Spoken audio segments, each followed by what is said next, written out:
বঙ্গোপসাগরে ঘূর্ণিঝড়ের আশঙ্কা, তবে আগামী শনিবার থেকে রবিবারের মধ্যে গাঙ্গেয় পশ্চিমবঙ্গের বেশ কয়েকটি জেলাতে কাল বৈশাখী ঝড় বৃষ্টি হতে পারে। রবিবার পর্যন্ত বৃষ্টিপাতের সম্ভাবনার পর আগামী সোমবার থেকে বৃষ্টিপাত অনেকটাই কমে গিয়ে শুষ্ক আবহাওয়া দেখা যেতে পারে। যদি ঘূর্ণিঝড় আমাদের বাংলার দিকে অগ্রসর হয় তাহলে আবারও কিছুটা সময় বিরতি দিয়েই ঝড় বৃষ্টিতে দুর্যোগপূর্ণ পরিস্থিতি তৈরি করতে পারে, তাই আপনাদের নিয়মিত আপডেটে নজর দিতে বলবো। ইতিমধ্যে মডেলগুলিতে পার্থক্য দেখা যাচ্ছে। এই মাসের দ্বিতীয় সপ্তাহের পরে এই ঘূর্ণিঝড়ের আশঙ্কা রয়েছে বঙ্গোপসাগরে।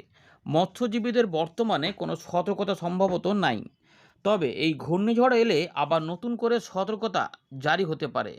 বর্তমানে বৃষ্টিপাতের যে কথা বলেছে আবহাওয়া দপ্তর, তা পশ্চিমবঙ্গ, বিহার, ঝাড়খণ্ড, উড়িষ্যা এর পাশাপাশি বাংলাদেশ এবং উত্তর পূর্ব ভারতে বলেছে। তবে বৃষ্টিপাতগুলো আগামী দিনে ধীরে ধীরে কমার কথাই রয়েছে। তবে যেহেতু প্রচুর পরিমাণে জলীয় বাষ্প এখনও ঢুকছে ঘূর্ণাবর্তের কারণে, যেটি রয়েছে ইতিমধ্যে যেটুকু আপডেট রয়েছে যে উত্তরপ্রদেশের কাছে একটি ঘূর্ণাবর্ত কাজ করার পাশাপাশি আসামের মধ্যভাগে আরেকটি ঘূর্ণাবর্ত কাজ করছে। এই দুই জোড়া ফলায় কি হচ্ছে না, বঙ্গোপসাগর থেকে জলীয় বাষ্প প্রবেশ হচ্ছে। এরই ফলে মাঝে মাঝে বজ্র সেল তৈরি হয়ে যাচ্ছে, যার ফলেই মেঘলা আকাশ কোথাও হচ্ছে এবং উত্তরবঙ্গ দক্ষিণবঙ্গে এদিক ওদিক করে বৃষ্টিপাত আমরা নামতে দেখছি। বিশেষ করে দক্ষিণবঙ্গের উপর দিকের জেলাগুলিতে, মানে মুর্শিদাবাদ, বীরভূম, তার পাশাপাশি রয়েছে পূর্ব বর্ধমান, নদিয়া এবং হুগলি, 24 পরগনার উত্তর ভাগের কিছু অংশে এই বৃষ্টিপাত দেখা যাচ্ছে। বাকি অংশে সম্ভবত সেই বৃষ্টিপাত হচ্ছে না, তবে হওয়ার চান্স কিন্তু আবার নতুন করে রয়েছে। তাই আগামী রবিবার পর্যন্ত বৃষ্টিপাতের সম্ভাবনা রয়েছে। কি হবে না হবে, আমরা কোন জেলার কি খবর রয়েছে এই ভিডিওতে আলোচনা করব। তার আগে আমরা দেখে নিই যে আবহাওয়া দপ্তর কি বলছে, সেটা দেখে নেওয়ার পরে আমরা এখানে ফেরত আসবো। এখান থেকে আমরা বৃষ্টিপাতগুলো দেখব, শুকনো আবহাওয়া কবে থেকে হবে দেখবো, তার পাশাপাশি শেষে ঘূর্ণিঝড়ের প্রভাব নিয়ে দুটো মডেল নিয়ে আমরা আলোচনা করব। ভিডিওটিকে অবশ্যই শেয়ার করে দেবেন, নতুনরা চ্যানেলটিকে সাবস্ক্রাইব করে রাখুন বা ফলো করে রাখুন। আমরা প্রথমে দেখাবো যে ভারতীয় মৌসুম ভবন কি বলছে 6 তারিখ সন্ধ্যাবেলার আপডেটে। উত্তর পশ্চিম ভারতে মোটামুটি বিক্ষিপ্ত বৃষ্টিপাত রয়েছে, সেটা নিয়ে আর বলছি না।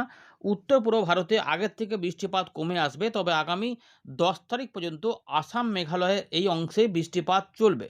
নাগাল্যান্ড, মণিপুর, মিজোরাম, ত্রিপুরা এই জোনটাতে আগামী 8 তারিখ পর্যন্ত বৃষ্টিপাত হওয়ার সম্ভাবনা রয়েছে। সামান্য তাপমাত্রাও বাড়ার ইঙ্গিত রয়েছে। এর পাশাপাশি ভারী বৃষ্টিপাতের প্রভাবগুলো 7 তারিখ থেকে আর থাকছে না উত্তর পূর্ব ভারতে, অর্থাৎ বৃষ্টিপাত কমার দিকে ইঙ্গিত দিচ্ছে ভারতীয় মৌসুম ভবন। এবারে পূর্ব ভারতের কথা বলতে গেলে এখানে কিন্তু বিহারের দিকে শিলা বৃষ্টিপাতের সতর্কতা দিয়েছে আবহাওয়া দপ্তর। উত্তরবঙ্গ এবং সিকিমের দু এক জায়গায় বিক্ষিপ্ত ভারী বৃষ্টিপাতের কথা বলেছে। গাঙ্গেয় পশ্চিমবঙ্গে কালবৈশাখী ঝড়ের মতো পরিস্থিতি হতে পারে 9 তারিখে, 9 মে, অর্থাৎ শনিবারে এই বিষয় দেখা যেতে পারে, যার গতিবেগ 50 থেকে 60-70 কিলোমিটার পর্যন্ত যেতে পারে। বিক্ষিপ্ত ভারী বৃষ্টিপাত বিহারের দিকে 10 তারিখ পর্যন্ত থাকতে পারে। ঝাড়খণ্ড, উড়িষ্যার দিকে আগামী 7 দিনে এখনও বৃষ্টিপাতের পরিবেশ রয়েছে। গাঙ্গেয় পশ্চিমবঙ্গে 6 তারিখ থেকে 8 তারিখ পর্যন্ত বৃষ্টিপাতের কথা বলেছে এবং 10 তারিখের দিকে হবে। অর্থাৎ আমরা আশা করছি যে রবিবার পর্যন্ত মেঘলা মেঘলা আকাশ হবে, তারপরে আমাদের এখানে পরিবর্তন আসবে। আমরা আলোচনা করব যখন উইন্ডে থেকে দেখাবো, কিন্তু ভারতীয় মৌসুম ভবন আপডেটগুলি আপনাদের জানিয়ে দিলাম। ইতিমধ্যে তাপমাত্রা বাড়ার খুব একটা কিছু ইঙ্গিত এখানে দেখা যাচ্ছে না। ওয়েদার সিস্টেমগুলি কী আছে একটু দেখে নিই অল্প করে। তো ইতিমধ্যে রাজস্থানের দক্ষিণ পশ্চিম ভাগে একটি ঘূর্ণাবর্ত কাজ করছে, উত্তর পূর্ব উত্তরপ্রদেশ এবং সংলগ্ন এলাকাতে আরেকটি ঘূর্ণাবর্ত কাজ করছে, আসামের মধ্যভাগ সংলগ্ন এলাকাতে আরেকটি ঘূর্ণাবর্ত কাজ করছে, উত্তর তেলেঙ্গানা এবং সংলগ্ন এলাকাতে আরও একটি ঘূর্ণাবর্ত কাজ করার পাশাপাশি মান্নান উপসাগরের কাছে আরও একটি ঘূর্ণাবর্ত কাজ করছে। এদিকে আমরা দেখতে পাচ্ছি যে এখানে নতুন করে একটি পশ্চিমী ঝঞ্ঝা আসছে 10 মে, এমনটা জানানো হচ্ছে। আগামী 3 দিনে উত্তর পূর্ব ভারত এবং সংলগ্ন পূর্ব ভারতে ওয়াইড স্প্রেড রেনফল হতে পারে, অর্থাৎ বেশিরভাগ এলাকাতে বৃষ্টিপাতের একটা সম্ভাবনা রয়েছে। তার মানে মেঘলা মেঘলা আকাশ হবে। 6 তারিখ থেকে 7 তারিখের মধ্যে আমরা দেখতে পাচ্ছি উত্তরবঙ্গ এবং উত্তর পূর্ব ভারতের আসাম, মেঘালয়, অরুণাচল প্রদেশ এই জোনটাতে সবথেকে বেশি বৃষ্টিপাত হতে পারে। বাকি অংশে বিক্ষিপ্ত বৃষ্টিপাতের সম্ভাবনা রয়েছে। উত্তরবঙ্গে দু এক জায়গায় ভারী বৃষ্টিপাত হতে পারে। আন্দামান নিকোবর দ্বীপপুঞ্জেও বৃষ্টিপাত ঢুকে পড়ছে। এর পাশাপাশি আমরা দেখতে পাচ্ছি 7 থেকে 8-এর মধ্যে গাঙ্গেয় পশ্চিমবঙ্গে সতর্কতা নেই, ঝাড়খণ্ড, উড়িষ্যাতে সতর্কতা নেই, কিন্তু বিহার, উত্তরবঙ্গ এবং উত্তরপ্রদেশের দিকে, মধ্যপ্রদেশের দিকে বজ্রবিদ্যুৎ সহ বিক্ষিপ্ত বৃষ্টিপাত হতে পারে। তবে উত্তরবঙ্গের বেশ কিছু অংশে বৃষ্টিপাত পৌঁছাতে পারে। 8 থেকে 9 এর মধ্যে আবার গাঙ্গেয় পশ্চিমবঙ্গে বৃষ্টিপাতের সতর্কতা রয়েছে এবং আমাদের বলব যে 9 থেকে 10 এর মধ্যে দেখুন আবার ফেয়ারলি ওয়াইড স্প্রেড রেনফল হবে। গাঙ্গেয় পশ্চিমবঙ্গে অরেঞ্জ অ্যালার্ট জারি করে দেওয়া হচ্ছে। ভারতীয় মৌসুম ভবন এটা জানিয়েছে এবং আপনাদের আরও দেখাবো, দেখি আরেকটা চিত্র আছে কিনা। হ্যাঁ, 10 তারিখে কিন্তু দেখা যাচ্ছে যে এখানে কিন্তু কোনো সতর্কতা নেই, কিন্তু বিক্ষিপ্ত বৃষ্টিপাতের একটা চান্স রয়েছে। চলুন আমাদের আলিপুর আবহাওয়া দপ্তর আপডেটটা দেখাবো। এরপরে আমরা দেখতে পাই পরের দিনে বৃষ্টিপাতের প্রকোপ একদম স্ক্যাটার্ড হয়ে যাচ্ছে, মানে না হওয়ারই মতো হয়ে যাচ্ছে। এরকমই দেখা যাচ্ছে, দেখুন এই যা দেখা যাচ্ছে এইরকমই, অর্থাৎ বৃষ্টিপাত অনেকটাই কমের দিকে থাকবে, অর্থাৎ যদি কোথাও হয়তো খুবই এদিক ছিটিয়ে ছুটিয়ে বৃষ্টিপাতের সম্ভাবনা। দেখুন বন্ধুরা, আলিপুর আবহাওয়া দপ্তর জেলাভিত্তিক সতর্কতা কেমন কেমন দিয়েছে। তো উত্তরবঙ্গের দার্জিলিং, কালিম্পং, জলপাইগুড়ি এবং আলিপুরদুয়ার এই 4 জেলাতে আমাদের বৃহস্পতিবার সকাল পর্যন্ত সময়ের মধ্যে ভারী বৃষ্টিপাতের কথা বলেছে। বৃহস্পতিবার 8:30টার পর থেকে একদম বলতে গেলে আমাদের শনিবার পর্যন্ত বিক্ষিপ্ত বৃষ্টিপাত হতে পারে উত্তরবঙ্গের জেলাগুলিতে। 2-1 জায়গায় একটু হাওয়া-টাওয়া হতে পারে। আর আমাদের গাঙ্গেয় পশ্চিমবঙ্গের বেশ কিছু অংশে বৃষ্টিপাতের কথা রয়েছে, বিশেষ করে পশ্চিমের দিকের জেলাগুলি থেকে বৃষ্টিপাত যেটা থাকছে যে পুরুলিয়া, পশ্চিম বর্ধমান, বাঁকুড়ার দিক থেকে। পরবর্তী ক্ষেত্রে বীরভূম, মুর্শিদাবাদ, পূর্ব বর্ধমান এদিকেই সম্ভাবনা রয়েছে। তবে ঝাড়গ্রাম সহ 2 মেদিনীপুর, 24 পরগনা, হাওড়া, হুগলি, কলকাতার দিকেও টুকটাক বৃষ্টিপাত হতে পারে, কিন্তু শনিবার থেকে। দেখেন পরের চিত্রটা দেখুন। এবারে দেখে নিন যে আলিপুর আবহাওয়া দপ্তর 9 থেকে 10 এর মধ্যে কী সতর্কতা দিয়েছে। তো আমরা এখানে দেখতে পাচ্ছি যে ভারতীয় মৌসুম ভবন যে অরেঞ্জ অ্যালার্ট দিয়েছে গাঙ্গেয় পশ্চিমবঙ্গের 9 তারিখে, আমরা আলিপুর আবহাওয়া দপ্তরে সেটা স্পেসিফিক দেখতে পাচ্ছি পশ্চিমের দিকের জেলাগুলিতে এবং উপকূলবর্তী 2-1টি জেলাতে এবং গাঙ্গেয় পশ্চিমবঙ্গের উত্তরভাগে ঝড় বৃষ্টি তুলনামূলক বেশি হতে পারে। মাঝখানের চিত্রটা রয়েছে রবিবারের জন্য। সোমবার থেকে দেখুন নো ওয়ার্নিং রয়েছে একদম এখানে 11 তারিখ থেকে 13 তারিখ পর্যন্ত। অর্থাৎ এই সময়কালে বৃষ্টিপাতের সম্ভাবনা অনেকটাই নাই বললে চলে। তো কোথায় কোথায় রয়েছে অরেঞ্জ অ্যালার্ট, যেটা কালবৈশাখী ঝড়ো হতে পারে, যেখানে 50 থেকে 70 কিলোমিটার গতিবেগে ঝড়ও হতে পারে। সম্ভাবনাগুলি থাকছে পুরুলিয়া, ঝাড়গ্রাম, পশ্চিম মেদিনীপুর, বাঁকুড়া, পশ্চিম বর্ধমান, বীরভূম এবং মুর্শিদাবাদ। বাকি সমস্ত জেলাতেই সম্ভাবনা রয়েছে বিক্ষিপ্তভাবে ঝড় বৃষ্টি হতে পারে। তবে রবিবার থেকে সোমবারের মধ্যে বৃষ্টিপাত অনেকটাই হালকা হয়ে যাওয়ার সম্ভাবনা রয়েছে। আমরা ফেরত চলে এলাম উইন্ডের লাইভ স্ক্রিনে। এই মুহূর্তে আমরা দেখতে পাচ্ছি অনেকাংশেই ফাঁকা, আবার অনেকাংশেই মেঘলা মেঘলা ভাব রয়েছে। বিশেষ করে আসামের কাছে যে ঘূর্ণাবর্ত কাজ করছে তার ফলে বাংলাদেশের উপরে এবং আসামের দিকে বৃষ্টিপাতের প্রকোপটা রয়েছে। এখানে যেটা দেখা যাচ্ছে যে ঢাকা, ময়মনসিংহ, সিলেট এবং আসাম, মেঘালয়ের দিকে বৃষ্টিপাতের প্রকোপ রয়েছে। গাঙ্গেয় পশ্চিমবঙ্গেও কিছু কিছু বৃষ্টিপাত হয়েছে, আগেও যখন আমরা আপনাদের আপডেট দেখাচ্ছি তার আগেও হয়েছিল। তবে আমরা দেখতে পাচ্ছি যে এখানে কিন্তু বৃহস্পতিবার সকালের মধ্যে যে আপডেট, সেখানে কিন্তু আরামবাগ মানে হুগলির দিকে, চন্দননগর, শান্তিপুর, এই দিকে নদিয়ার দিকে, পান্ডুয়া, চাকদা এদিকে বৃষ্টিপাত হয়ে যাবে। আগের দিকে যেটা আমরা দেখেছি যে এখানে কিন্তু বীরভূম, মুর্শিদাবাদ, কিছুটা পূর্ব বর্ধমানের পূর্ব দিকে নদিয়ার উপরেও বৃষ্টিপাত হয়েছিল। মেহেরপুর এদিকেও পাওয়া গেছে। যারা যারা পেয়েছিলেন জানাবেন, কারণ এরকমভাবে দেখুন ধীরে ধীরে এটা এদিকে এগিয়ে গেছে। আবার আর কিছু কিছু ঝাড়খণ্ডের দিকেও ছিল আর কি। তো এই ব্যাপারগুলি রয়েছে। তো সব দিকে বৃষ্টিপাত হয়নি, সব দিকে হওয়ার সম্ভাবনাও নাই। বিশেষ করে গাঙ্গেয় পশ্চিমবঙ্গের উত্তরভাগেই সম্ভাবনাগুলি ছিল। তো এরকমভাবে মেঘলা আকাশগুলো হয়ে হয়ে ডান দিকে সরেছে তো আগে থেকে। তো আমাদের বলেছিলাম টুকটাক হতে পারে 6 তারিখ পর্যন্ত, তারপরে 7 তারিখের দিকেও টুকটাক থাকবে। এখন যে আপডেটটা এসেছে যে শুক্রবার, শনিবার এবং রবিবার এই সময়কালেই বৃষ্টিপাতটা থাকবে। চলুন সেটাই জেনে নেওয়া যাক। তো ইতিমধ্যে আমরা দেখতে পাচ্ছি দেখুন এইভাবে পূর্বাভাসটা ছিল আর কি, বুধবারের যেটা এরকমভাবে ছিল, সেগুলো কিছু কিছু এলাকাতে হয়ে গেছে। আর যখন আমাদের আপডেট দেখাচ্ছে তখন আস্তে আস্তে ফাঁকা হতে হতে দেখুন উত্তরবঙ্গে কিছু অংশে, দিনাজপুর, মালদার কাছাকাছি কিছু এলাকা, রংপুর, ময়মনসিংহ, সিলেট, ঢাকার উত্তরভাগ এবং আমাদের আলিপুরদুয়ার, কোচবিহার এদিকে কিছু কিছু অংশে, আসাম, মেঘালয়ের কিছু কিছু অংশে এবং ত্রিপুরা, তার পাশাপাশি দক্ষিণ আসাম হয়ে এটা মিজোরামের দিকে, চট্টগ্রামের দিকে কিছু বৃষ্টিপাত ঢালতে পারে। 7 তারিখে বৃহস্পতিবারে এক পশলা বৃষ্টিপাতের সম্ভাবনা রয়েছে বিকেলবেলা থেকে সন্ধ্যের মধ্যে। সেটা হচ্ছে যে পুরুলিয়া, পশ্চিম বর্ধমান, আর রয়েছে কিছু কিছু বিক্ষিপ্তভাবে বীরভূম, সিউড়ির আশেপাশে ওইগুলোতে। এর পাশাপাশি রয়েছে আমাদের বাঁকুড়া এবং ঝাড়গ্রাম, পশ্চিম মেদিনীপুরের উত্তরভাগ হয়ে কিছুটা পূর্ব বর্ধমান ধরে বাঁকুড়ার উপর দিয়ে এটা চলে আসতে পারে হুগলি, কলকাতা, হাওড়া, 24 পরগনার দিকে। তো এই দিকে একটা সম্ভাবনা রয়েছে। তো এইরকমভাবে এক পশলা বৃষ্টিপাত বিকেল সন্ধ্যের মধ্যে আসতে পারে, দিয়ে এটা বাংলাদেশের খুলনা, বরিশালের দিকে অল্প স্বল্প, সব জায়গাতে নয়, কম কম। 8 তারিখে 7 তারিখে 8 তারিখের মধ্যে উত্তরবঙ্গে কিছু অংশে বৃষ্টিপাত থাকবে, যেমন মালদা, দিনাজপুর, রংপুর, বাংলাদেশের এদিকে বিহারের পূর্ব দিক ছড়াতে পারে বৃষ্টিপাতগুলো।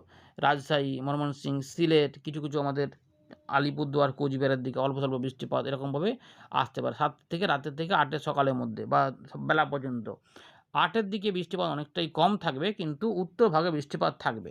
বিশেষ করে গাঙ্গেয় পশ্চিমবঙ্গের এবং বিহারের দিকে উত্তর ভাগে, বিহারের উত্তর ভাগ বা পূর্ব দিকগুলোতে এবং ঝাড়খণ্ডের উত্তর-পূর্ব দিকে এই অঞ্চলটা বেশি সম্ভাবনা। তবে একটু ছড়ালে পুরুলিয়া, পশ্চিম বর্ধমান, আমাদের বাঁকুড়া ধরে যেটা হতে পারে একটু নদিয়া বি এই দিকগুলোতেও আসতে পারে বা 24 পরগনার দিকে আসতে পারে। কিন্তু মূলত বীরভূম, মুর্শিদাবাদ, নদিয়া, পূর্ব বর্ধমান এইগুলোর মধ্যেই চান্সটা বেশি রয়েছে। এই যে পূর্ব বর্ধমান, কাটোয়া, পূর্ব বর্ধমানের উপরভাগ, মঙ্গলকোট, ভাতার, মন্তেশ্বরের আশেপাশে, কৃষ্ণনগর, দামোহারা, কটচাঁদপুর, বাংলাদেশের এদিক হয়ে কিন্তু বৃষ্টিপাত যেতে পারে এবং এখানটায় যে মালদা রয়েছে, ভাগলপুর, গড্ডা হয়ে মালদার দিকে এই বৃষ্টিপাত হতে পারে। অর্থাৎ এই যে অঞ্চলটা রয়েছে, এই অঞ্চলটার মধ্যে বিক্ষিপ্তভাবে, সব জায়গাতে একই রকম বৃষ্টিপাত হবে না। বিক্ষিপ্তভাবে ছড়িয়ে ছিটিয়ে বৃষ্টিপাতটা হতে পারে। এইটা কিন্তু আপনাদের বলে রাখলাম। এরপরে 8 থেকে 9, 9 যখন আসবে এখানে কিন্তু বৃষ্টিপাতটা ছড়াবে। ছড়াবে বলতে যে ঝাড়খণ্ড, উড়িষ্যার উত্তর-পূর্ব ভাগ এবং গাঙ্গেয় পশ্চিমবঙ্গের উপরে বৃষ্টিপাত এদিক থেকে ধেয়ে আসতে পারে। এর জন্য এখানে অরেঞ্জ অ্যালার্ট জারি করেছে, কালবৈশাখী ঝড় বৃষ্টি বাংলার উপরে হতে পারে। বিশেষ করে দেখুন সেরকমই কিন্তু ইঙ্গিতটা এখানে দিচ্ছে যে কালবৈশাখীর মতো এবং এখানে বজ্রবিদ্যুৎ অ্যাক্টিভিটিও কিছুটা হবে। কিছু, কিছু অংশে একটু বজ্রবিদ্যুৎ অ্যাক্টিভিটি ডাকবে এই ব্যাপারটা হচ্ছে। এর জন্যই যেখানে রয়েছে এখানে ঝড় বৃষ্টি হতে পারে। সম্ভাবনা রয়েছে যে অরেঞ্জ অ্যালার্ট কোথায় রয়েছে না এমনিতে বলে দিয়েছে, পুরুলিয়ার দিকে রয়েছে। আমরা ঝাড়খণ্ডের দিকে দেখতে পাচ্ছি।